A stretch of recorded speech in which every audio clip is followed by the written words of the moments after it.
guys, welcome to another episode of Make Your Mark podcast. And oh my goodness, I have a juicy guest for you today, right? And guess what? She's another Brit. Yes, we have another Brit here. I know there's been so many people from the US, but I finally found someone that's going to be awesome in the UK. And she's going to be talking about something really amazing, right? About how to get leads, right? And there's a specific way that she does it. And I'm not going to give too much away right now because she is going to be coming on and talking about it, and she is absolutely awesome at what she does. Her name is Aggie. Oh my goodness, Aggie. I am so excited to have you here today. Hi, Kate. What an intro. Thank you so much. I love that energy. Absolutely. Oh my goodness. So we have spoken several times off camera, right? And and so many people have also mentioned certain things, and I've seen certain posts that you've been putting out, and I'm like, oh my goodness, like I'm going to need to work with you. It's an absolute must, right? Because the results that you're producing for yourself and your clients, right? That this is the thing. You don't just do it for your clients, you do it for yourself too. You know exactly what works and what doesn't work. And so I knew I had to have you on this podcast. It was a must, right? And so before we get into the nitty-gritty, Aggie, I would love for you to share a little bit about your journey, okay? Because I know, most of us know, that business comes within time and it doesn't just happen one morning when you wake up. It's not there, it's not on your lap, you're not getting loads of dough in your bank just like that. If we did, we would all be doing it, right? So please share what that journey looked like for some of our audience here today. Thanks, Kate. So my name's Aggie Meroni and I run a media agency, so an ad agency, and we specialise in social media advertising, so Facebook, Instagram, TikTok, Pinterest. I'm also running Google Ads now as well. And I have had a very squiggly journey. I'm sure like lots of people can relate to this. Like business is never linear. You know, when you first start a business, you think, oh, I'm going to go from A to Z, Z for the Americans, Z for the English audience. Like, and it's all just going to be like a straight diagonal line, and you know, we're all going to retire to the Bahamas. That has not been the case with me. So when I like finished uni, went gallivanting, traveling, whatever, and then when I came back, I was like, right, I have no money. So I ended up in corporate. So I ended up going for like a secretarial job in finance. They ended up putting me in the sales team, which I was like, I do not want to be there. It's not me at all. I just had this like Wolf on Wall Street impression of what a sales role in finance would be. And I was like, yuck, I just don't, that's not my vibe at all. They're like, it's not like that at all. Like it was like a quite a well-known English company. And they're like, we have the biggest clients already. You just need to keep cross-selling to them. So it's actually really good training ground for relationship management. Mhm. That company was actually acquired within 2 weeks of me joining. So then I ended up working for a huge US financial company for like the next 6 years. Like I ended up working in finance for 10 years, basically, in various sales roles. And it really wasn't me. Like, if I'm honest, like it was great for money. It made me financially secure for a while, but I just wasn't happy at all. And I was like, oh, I just don't know what else I can do because I'm not one of these people that has a passion, you know. Or at that point, I didn't realize I had a passion. And I was like, I'm not someone that's always wanted to be a doctor or a vet or, you know, some kind of vocational job. And like most people, you know, you just fall into something. I was like, I need to get out and I just don't know what I need or like what I'm gonna do. And one thing I discovered completely by chance. So I just think there's like some kind of like, you know, things happen at the right time when they're meant to Absolutely. happen. So Yeah. I actually discovered a podcast and it was about e-commerce. So there were like founder stories, and I got absolutely hooked on it. So I was doing my daily commute on the tube, which is like the underground in London, for an hour each way, 2 hours a day. I was just binging this podcast, and I was absolutely in awe of the founders I was listening to. I was like, these people are just so dynamic. They've like everyone really had started it because they were unhappy with something else in their lives, and they just thought, I'll just start this side hustle, and then stop just like making millions of dollars, pounds, whatever, just like turning their lives around. And I was like, this digital marketing malarkey, which is how they all got into it, Yeah. was fascinating. And I was like, oh my God, I need to know about this. But how So long ago was this? We had that epiphany. So, um, not to give anything away, but I left that role in like 2019 because it was when I was on maternity leave, I was made redundant. And it was at that point I was like, hallelujah, it's time to move on. So I wasn't, it was like honestly a weight lifted when I knew that that time had ended for me in the corporate world. Yeah. I'd already found how I was going to retrain. So I was like, I've already found this course, but I needed that push to actually make sure I did it because at the time I was employed when I found the course. Right. At the time, it was all remote learning, which was a bit like revolutionary because it was pre-COVID, just pre-COVID. Right. So I was like, oh, is it going to be a good course? It's all online, but it was the Digital Marketing Institute. So very like respectable institution. And I ended up retraining in digital marketing. So I got my postgrad and I was absolutely hooked. You know, when you just like find your thing, like the Yeah. first time in my life, I found something that I started like studying it, and the whole day would have gone. Like the whole day just disappeared because I've been so engrossed in what I was doing. I was like, this is what it means to find a passion. I was like, this is incredible. I So love when I graduated from there, it was like February or March 2020. So we all know what started then, right? it. Yeah. Pandemic. So I was like, okay, this is at the time, because obviously hindsight's a wonderful thing. Hmm. At the time, I was like, right, I'm a woman in her 30s who's the career changer. I'm a new parent as well. There is literally no ad agency in the world that is looking for me at all. They were all firing their staff because they were like, there's a pandemic happening, everyone's gonna like lose their businesses, and there was a massive knee-jerk reaction, not just in agency land. This was businesses across the world were shutting down because of this like panic. So I was like, oh God, I was like so scared. I was like, I have no job. I'm newly trained. I don't have a portfolio. I have nothing, literally ground zero. I didn't even have a network at that point because I'd come from a totally different industry. So I was like, right, it's time to roll up my sleeves and launch a business and just launch this Oh. thing. Wait, hold on a second. You decided to launch during the pandemic. Yeah. You mentioned all those things that no one's looking for you, right? So, wait, what was going through your head to think this was a good time to do it? I had no choice. I Mm. literally like I knew at some point in my life I would have a business. Like I always had this pull to run a business, but I don't know if it was like my own confidence because I was new to this, or I just thought I need to have like this is all in your mind, right? I need to have like this amount of experience, this amount of these clients, this profile before I'm ready. Like you always think I need to be ready to do this thing. Actually, I You learned very were ready. quickly I was ready. It took me like, and I didn't realize at the time what a gift my experience in my corporate role would be in Right. starting a business because I was used to sales, I was used to relationship management, and I'm just really stubborn. So I was like, I believe in myself. I know I'm really good. And Yeah. I know, like, I think you need that if you're a business owner, right? You need to know I am a good person and I'm good at what I do, and I'm striving to get results for other people and to help them grow.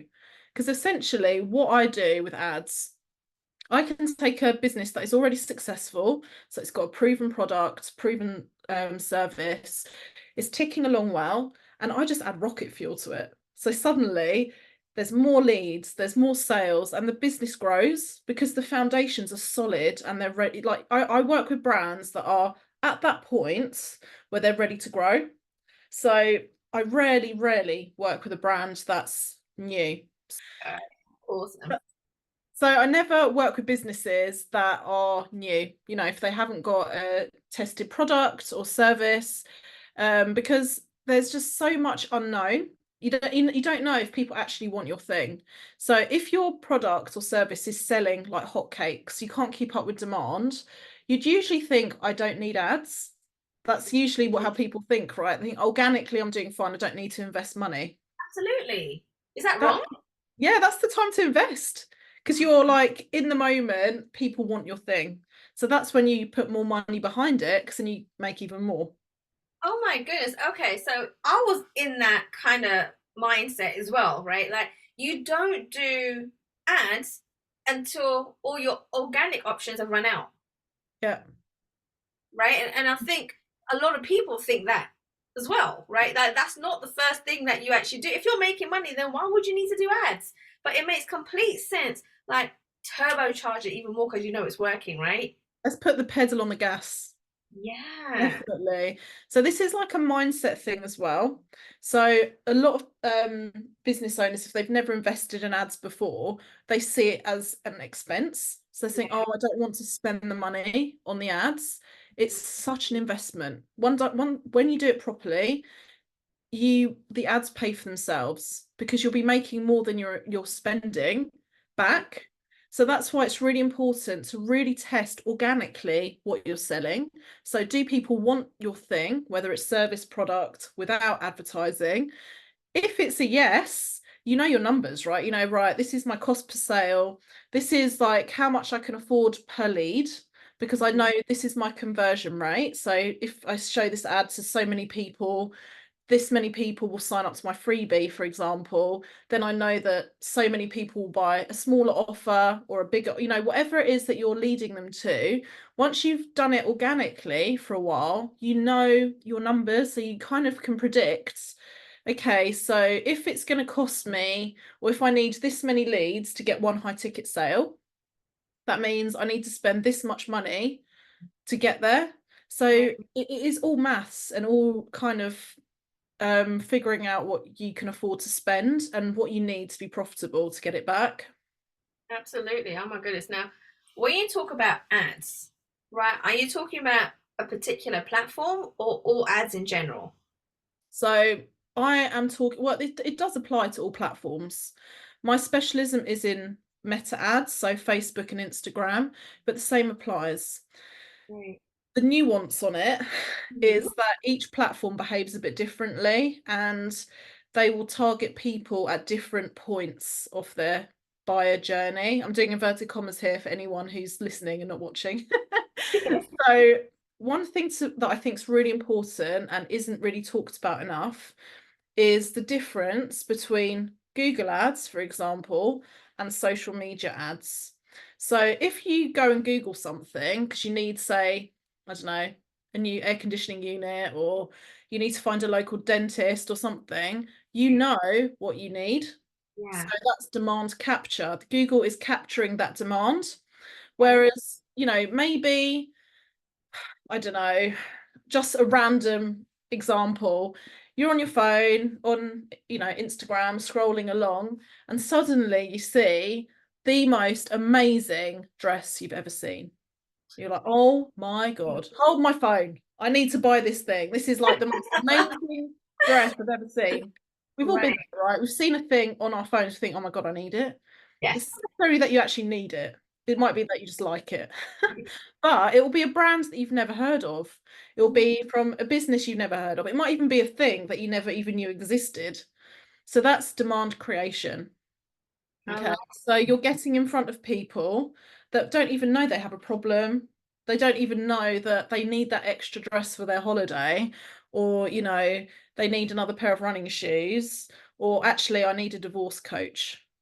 There's all these things that you're going to get shown because the that. algorithm is watching. It knows what you like and what you need. Okay, so talking about algorithms now, right? A lot of people, I'm hearing a lot of chatter, right? Especially around Facebook, saying that no, the algorithms don't work anymore. There's no point in doing Facebook ads, like it's not what it used to be. But you've got a different intake on that, right? Because you're still using Facebook ads. So this is such a common misconception. Okay. So things have massively changed, Yeah. even from 2020 when I first discovered the wonders of Facebook ads. So pre 2021, it was like the Wild West data wise on Meta. And I mean, to a certain extent, that exists online still. But before 2021, Facebook could track you, they could do whatever they wanted, really, until Apple decided actually we're going to give our users the choice if they want their data tracked or not.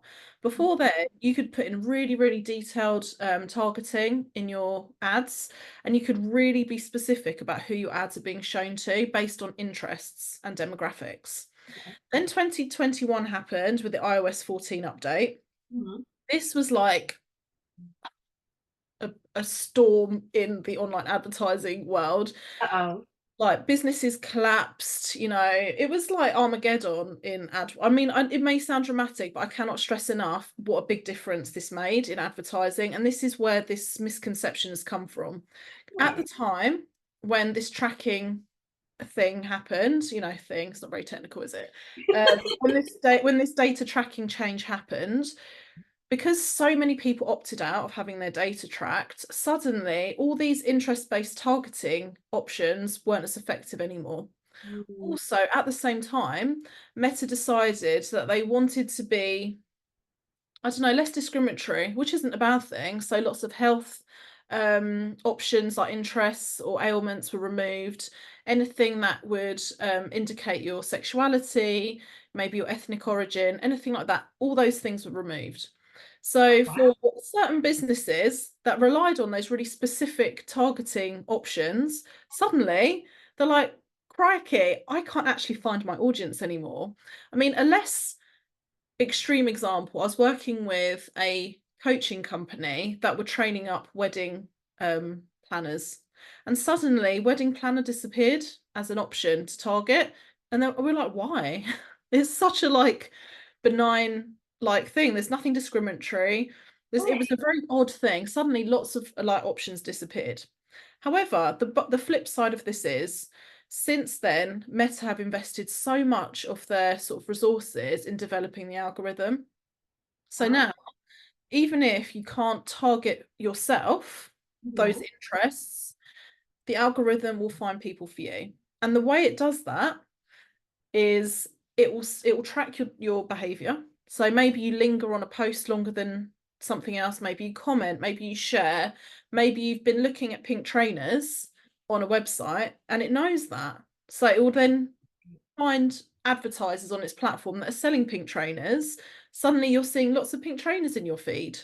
Or, suddenly, if you're about to get married, suddenly you've got lots of bridal accessories things, or bridal shoes, or wedding dresses, or wedding venues. All these things are suddenly going to appear in your feed. Yeah. And it's so clever what it can do, because obviously, once you're married, you're married. So you're not interested in weddings anymore, probably. So then it Right. might show you honeymoons. And Oh, then maybe you start a interesting. family, so it will know when you're pregnant. So it will start showing you baby things. Oh So my God. Why it's does it know all these things? Is it because we're feeding it the information? Yeah, so it's a mix. So if you've opted out of having your data tracked, it won't track you off the platform. So, if you go and look at a baby shop, for example, Yeah. it won't know. But if you suddenly go, okay, I need to join a Facebook group because I need some support from other new mums or other, people. This is obviously just examples. It will apply to any scenario. So you're like, okay, I want to find a local mum group. So you go and join a Facebook group. They know, okay, well, she's joined a mum group and she's female, she's within a certain age group, maybe she's pregnant. Let's test it. Let's see if she starts interacting with the ads. Oh, So it will interesting. show you ads. So for me personally, I'm a jewelry and handbag aficionado, and all my feed is handbags and jewelry because I'm always clicking on those ads. Right. But then I look at my husband's feed and it's completely different. He gets served such different ads to me. So it really is personalized to you. And that is how they make so much money. And that is how, businesses make returns from the ads, because everything is so tailored to your ideal audience. Oh, I love that. Now, okay, you're starting to really clear this stuff up, right? People keep saying, right now, I don't know if this is true. You probably will know this, right? That even when you're having conversations on the phone, right, that the phone is listening and it can track all of that as well. Is that true? So I get asked this all the time. The official line is, we're not being listened to. I personally do not believe it. I Wow. don't believe it, because, just to give you an example, I can't remember the exact equivalent of what it is in the US. You'll probably be able to tell me. But Dragon's Den, is it like Shark Tank or something like that in the US? Yeah, Shark Tank. Yeah. Yes. So it's when these entrepreneurs go on the show, and Yes. then these really wealthy entrepreneurs invest in them or not. Yeah. So Hmm. I love watching that show. Whenever I catch it, I'm there. And then literally, as soon as the show ends, like show's ended, I'm served ads by all the businesses that were on the show. How Stop would they it. know? Yeah, how would they know? Yeah, because you're watching it on TV, not your phone, right? Yeah. Yeah, so it must be listening. Like, I remember having a conversation with one of my American friends about Cadbury's chocolate, Hmm. right? And like that, I love Cadbury's chocolate. Is a UK thing. Is a you cannot get away with it. And the next minute, I'm getting ads about Cadbury's chocolate, and I'm like, I'm sure they're listening because that was a phone conversation. Yeah, it's too much of a coincidence, right? Yeah. I mean, even if you just think, and this is completely not based on any facts, okay, this is just my observation, so please don't sue me, Meta. But you know when it's like, even when you're like on WhatsApp, because they own WhatsApp, Meta owns Yes, WhatsApp. that's And you're like right. messaging with your friends about, oh, have you seen this? Or you share something from Instagram or something, like some content to WhatsApp to your friends. Suddenly you're served ads, or if they share something with you, it's like, this is just, it's got to Yeah. be that they're tracking it as well. Oh my, yeah, that is absolutely right. I forgot about that WhatsApp and Facebook. Oh my goodness. I mean, they are listening because if you say, hey Siri, it suddenly switches on. Yes. So I It don't know. I'm sure there's loads of conspiracy theories about it, and I'm sure it'll come out one day that they have been listening all along. definitely. Now, there's something I want to go back to because with talking to you, you've mentioned this several times already, right? And I just want to clear things up for everyone that's listening. You mentioned Meta, right? Facebook and Meta. What Okay. is that and what does that mean? Okay. So I can't remember exactly when it was, but Facebook went through a bit of a rebrand. I think it was actually during the pandemic. I can't be sure exactly of the date. But it's basically the umbrella company for Facebook, Instagram, WhatsApp. There's Messenger. They also have Oculus, which is like their virtual reality business. Oh, yeah. And in the ads space, they also have like a little dotted line, something called Audience Network. So that's all the affiliated websites and online spaces where your ads will get shown if you run Facebook ads. Oh, So it's a bit of a web of different companies. And I guess because it's just such a vast business, it made sense to have everything collectively called Meta.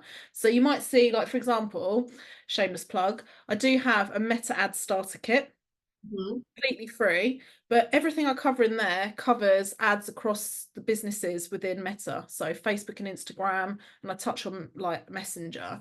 And it's bad for me to call it that from an SEO perspective because most people just call them Facebook ads. Yeah. And there is confusion. What do you mean by Meta ads? So it basically encompasses everything that Facebook owns.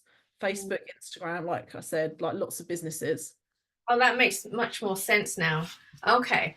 All right. So I'm sure that and others didn't even realize that either. I know I didn't. I was like, what is all of this? Right? The pretty logos look great and everything in Meta, but like no one's actually explaining what does all of this mean? Right? So that is great to know. And so you've already given so many golden nuggets already, right? But with working with a lot of clients and you work internationally, right? Yeah. What's the most common, right, mistakes, pitfalls that people constantly go through when you start to work with them, right? I know the biggest one that you mentioned is that they think that they're not ready to start because they're getting it organically. But when you do start working with them, what's the biggest mistake that people constantly make? Ooh, that's a big question. So, to be like, if I'm completely honest, a lot of brands start working with me after they've been burnt by working with someone else. Oh no. Online Okay. world is a little bit murky, Yeah. like it's kind of seen as a bit of the dark arts. Some people are maybe not genuine and they set up agencies and they're not necessarily able to deliver what they promise. But I mean, other things are, you know, they're actually not ready. So maybe they don't have a tested product, in which case I'd give advice, but not take them on as a client. Some Right. people aren't prepared to invest the amount in the ad spend that they need to. So this varies by business. So obviously, if you're selling, I don't know, $50,000, £50,000 kitchens, if you're going to only spend, I don't know, £1,000 or dollars a month, it's not really enough to it needs to be proportionate to what you need to sell. And you also, a lot of people think that people see the ad and they buy straight away. Mhm. So they'll look in their dashboard and go, why have I not had any sales today? It's like your ads went live a week ago. It's really common for people, especially if you're selling a £50,000 product or service, that they might not buy from you for like a year. So you Mhm. need to have like a long-term plan for your ad strategy. It's something that's going to be ticking along in the background all the time. Yes, they need to be profitable. So there's a lot of like, number crunching you need to do, but you also need to be realistic. There are people at the other side of that ad. They're going to see that ad. They're going to be intrigued by your ad.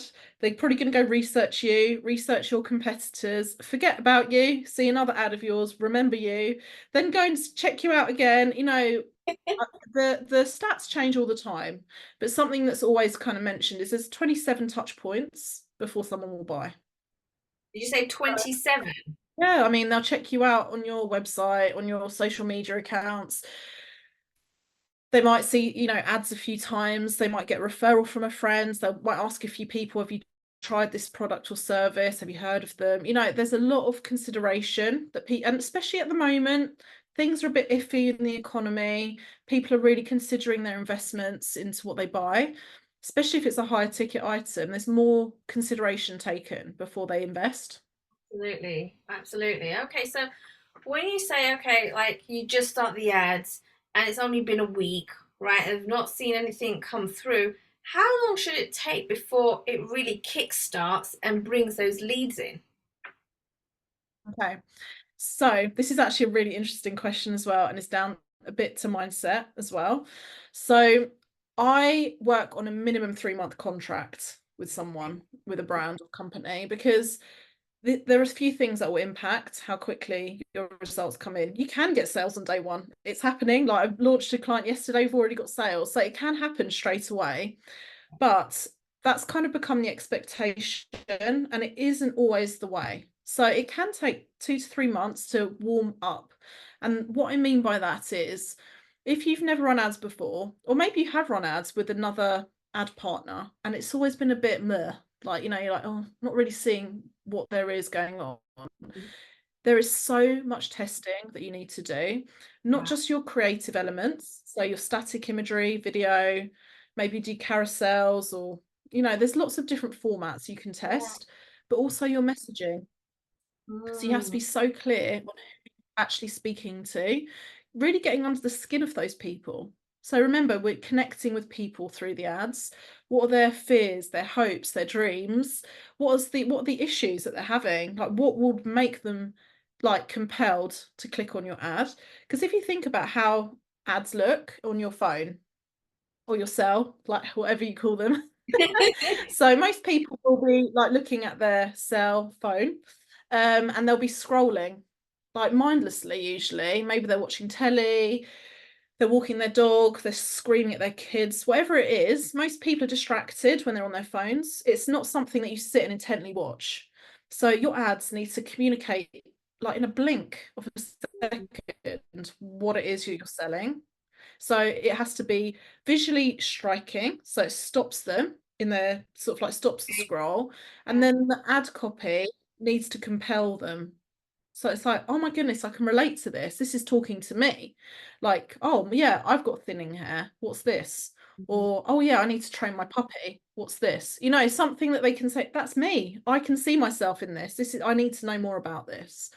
So it is a bit of a skill to be able to capture someone's attention. And 3 seconds, if you can catch them for 3 seconds, you've actually done well on social media. So it's really quick. You need to be really punchy. Yeah. Now, is the copy and the marketing something that you help your clients with as well? Yes. So when Mm. we work with brands or companies, we will write all your ad copy, we do all your competitor research, we build all your campaigns and manage them for you. The one thing we don't do in-house, but we partner with, is creative agencies. And this is actually something that a lot of businesses underestimate. Like they never put budget aside for the actual creation of the ads. What do you It doesn't have to mean be by a lot that? either. So you So, need to pay a designer, like oh, someone to actually create the ads. oh, okay. So, It doesn't have to be expensive either, but it's just part of the cost of running your ads. And also, the more money you're spending every month, the quicker your ads need to be switched out because they fatigue. You need to keep things fresh. So, as with anything, whether you're scaling a business, you're scaling your ad campaigns, the more money you make, the more you spend, the more the costs are. So you need to factor this in as your ad spend increases, that you need more ad creatives, your agency management fees will probably increase as well. So just always checking in about your profitability as well. Wait, so are you saying you can't just go into Canva and create a post? You can. I mean, lots of businesses do it. So a lot of them will have in-house teams or they'll Okay. do it themselves. The only thing is, it can be quite challenging for someone who hasn't run ads before to Yeah. really understand what the ads need to look like.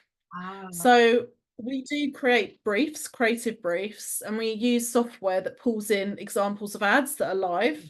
So we can say this format will look amazing for your business. So swap this out, change this color, change the text overlay. But we like the concept of that the geometric shape in the background, or you need to have these subtitles like this when you're talking in your ad, or look at the lighting here, you need to replicate this lighting when you're shooting your own video content, because a lot of it it's like natural looking content, authentic content usually does really well on social media, because people don't realize they're being sold to. They just get nosy and then they start watching your ad and they're like, oh yeah, I need that thing. okay. Oh no, that's a very good point, right? So when you're actually working with a team that knows exactly what ads work, what type of ads work, and what kind of tweaks and changes you can make to get it even better and boost it, it makes a big difference, right? Rather than you just trying to figure out, oh, let me just use this template on Canva and see if that works. But when you're putting ads in, you don't want to just see, oh, let's just see what works, right? You want to get advice by people that do this on a daily basis, and make sure that it works to its best, right? Yeah, and also you want people that have always got an idea up their sleeve, because a Mhm. lot of brands kind of run out of ideas because they're in the thick of it. They're always in, looking at their own content, always, I don't know, you just think you can't see the unique elements of your business, or you kind Right. of get blind to them. So when you have someone external come in, it's like, wow, this is amazing. Like, why aren't you talking more about this? And have you looked at this? And have you noticed your competitors, being slated because they're really bad at this, but you're brilliant at this, so you need to be talking about this more. And then everyone's like, oh my God, light bulbs, brilliant ideas. We need to put this in the ads. So sometimes it's just a case of having fresh eyes on your business so people can pick out what will work in the ads. Yeah, oh, I love that. Now, I know at this point, Aggie, people are thinking, oh my goodness, right? Like, I need to work with Aggie. I need to find out more about this. So, where can they go to connect with you? So I'm usually on LinkedIn, so you can find me at Aggie Meroni, or Instagram, White Bee Digital.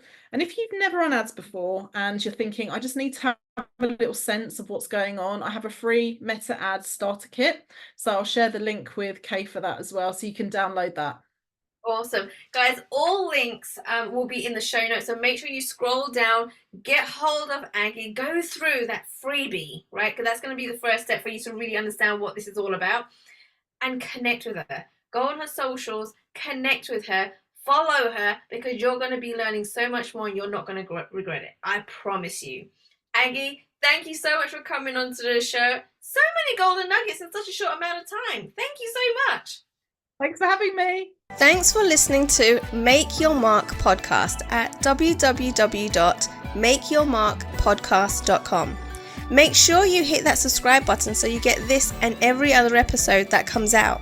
We have lots of great stuff coming, so make sure you hit subscribe so you don't miss it. And thank you in advance for all the reviews and comments. I appreciate it so much, and I look forward to serving you in next week's episode.